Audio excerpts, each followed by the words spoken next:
Today I'm going to do a quick video on how to trick out your Johnson spoon, that is. Anyway, I had a couple of requests from some guys at work. I had been showing this around with the color, the protective coating, and just the added sort of flash that the transparent paints give these spoons. All these spoons are gold. It's a Johnson Silver Minnow in gold, but these are half ounce. I'm going to be doing a few of these. I just wanted to share how I do it, what I use, and the results. So let's leave the dock and head to the shop. Here we are back in the shop. I'm going to go ahead and do some tricking out of these Johnson spoons. That's the look we're looking for. Kind of a very shiny chartreuse or bright golden yellow, or whatever you want to call it on the bottom, and a deep transparent red on top.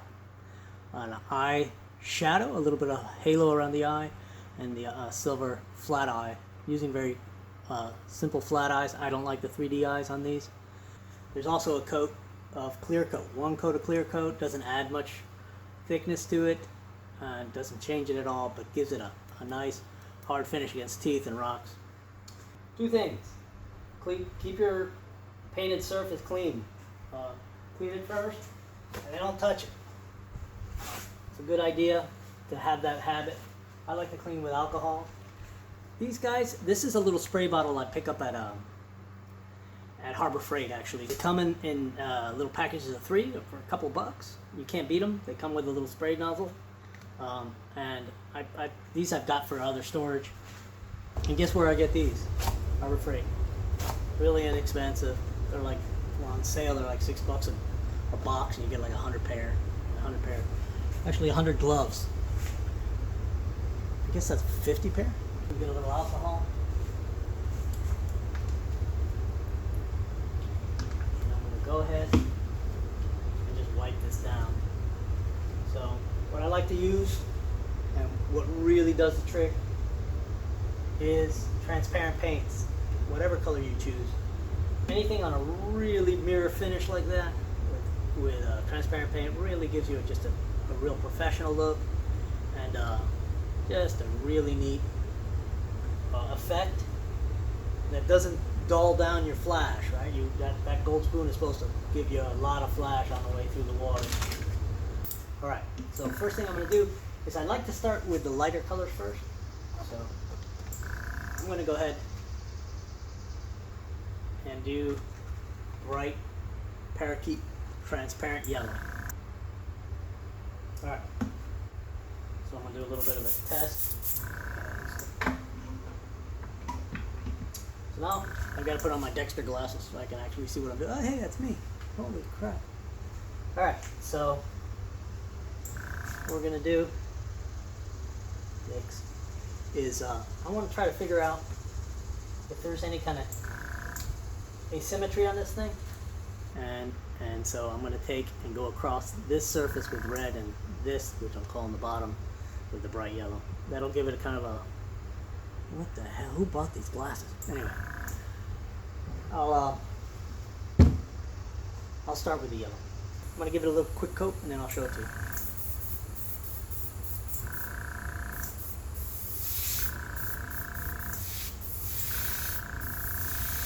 Doing this for production, it's a good idea to have all the ones you're going to do out. So I don't.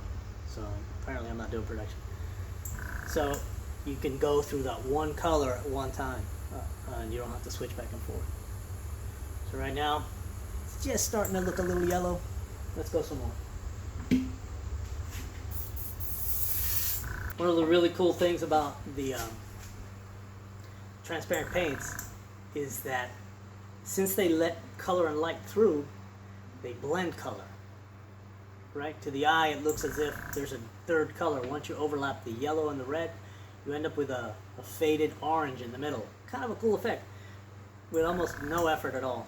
From this side, I like to paint from the center out. This way my my overspray isn't onto my nice clean surface, I can just get the overspray away.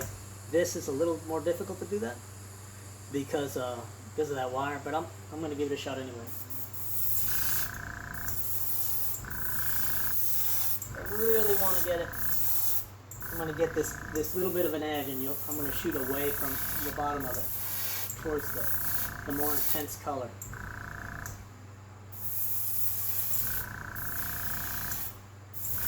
You're going to get a little bit of an overspray haze. You can see the yellow at the very bottom, and on this side you can see it on there. You can see the solder ball is nicely coated, and it creates a nice effect. It'll actually look like the head of it. That little bit of a haze will disappear when I put my clear coat on. This is a makeshift airbrush emptier. I don't know. There's probably a name for this thing, but they make small containers. You stick your airbrush in. It's got a little vented top. It captures all. It's starting to rain. It captures all the paint and the vapors and those particleized paint particles. I made this out of a Simply Orange with mango, which seems odd. It's not really Simply Orange. It's orange and mango, but it's good. I recommend using the Createx paint thinner on these paints. You don't want to get anything that's hazy. You don't want to get a paint thinner that's milky, because it will turn this paint sort of milky, and it won't create that really shimmering, transparent look that you want. It's looking pretty cool. Alright, now I'm going to do the same thing. I'm going to start shooting from the center line, out towards the edge, trying to get a good shot on that solder ball.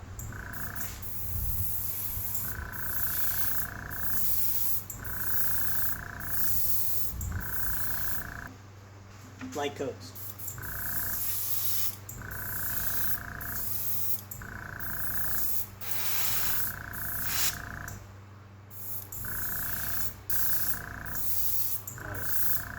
Much better. Okay, so be consistent. If that's the red side, it should be the red side on the back side of the lure. So.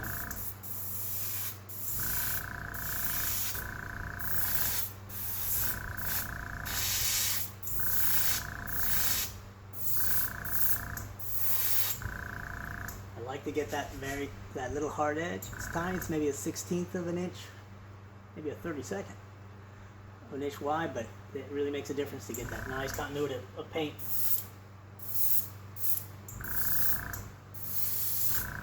Alright, I think that'll do it. Okay, my next deal is I'm going to put the black halo where the eye's going to go. This is Testors. It's really good, actually. About twice the price as Createx. Paintable right out. I like the mixing ball in there. Everybody should do that. But right out of the bottle, paints real nice, real smooth. Goes on real nice. Almost never runs. Dries easy. Big kudos to Testors. So what I'm going to do is I'm going to pick my spot, what I think is going to be where the eye naturally would go, which is going to be in between those two colors, about center of the lure, as far as from this edge to that edge, but pretty close to where that solder ball is.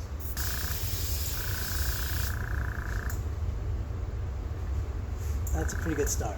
You see? So I kind of like that. I think I'm going to stick with that size. That's about 3/16. Not too bad.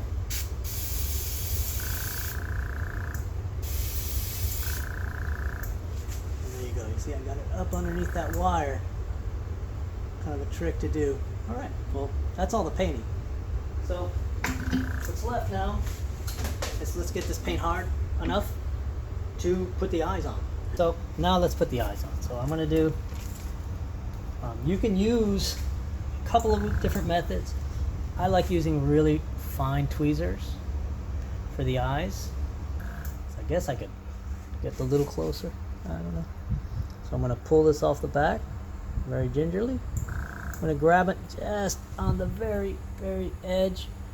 You can see I'm barely holding it. And I'm going to lay it on, and I'm going to try to center it in that halo of black paint, so I have a little bit of an over.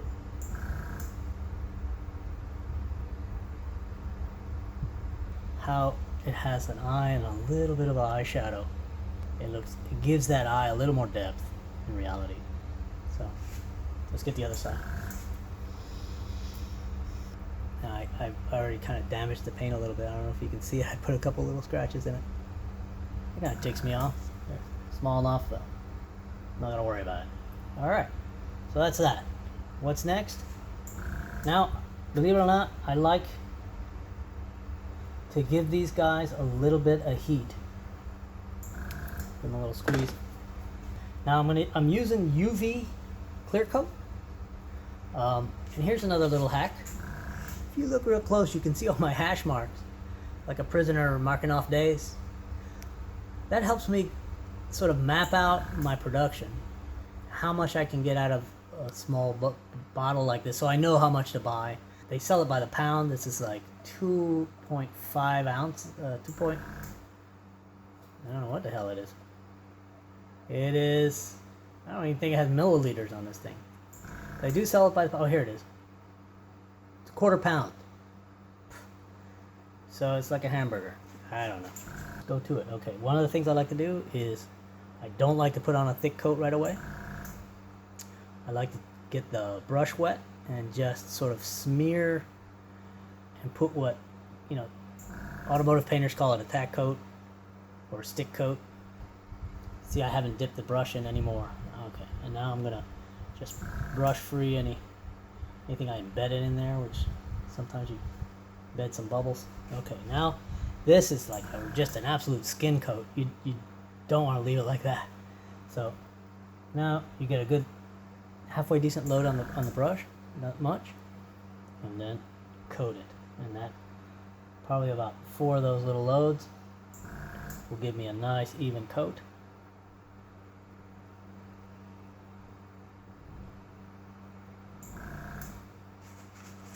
Try to get this in the camera. On camera, I have work on my camera awareness.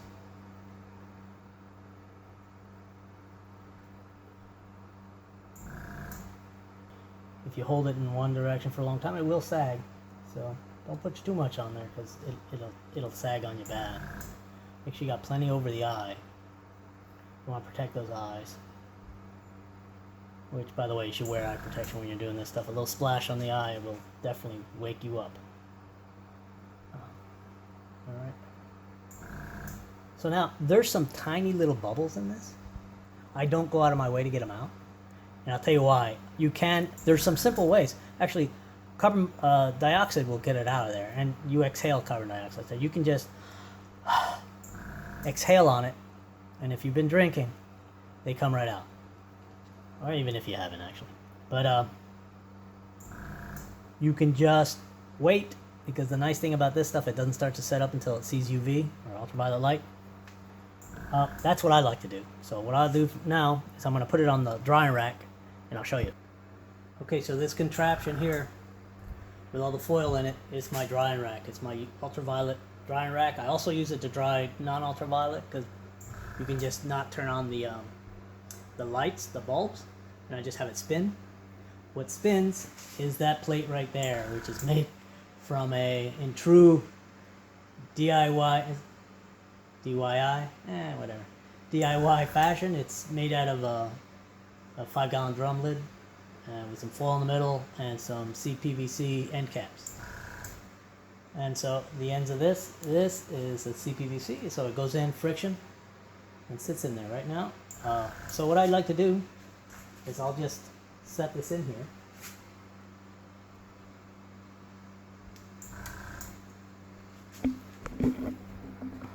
And I'm hoping that you can see this. You can see it's set in there. I tried to get it so I know it won't hit anything. This barrel slides forward, and I can get it rotating. Oh, and I want to turn off these lights.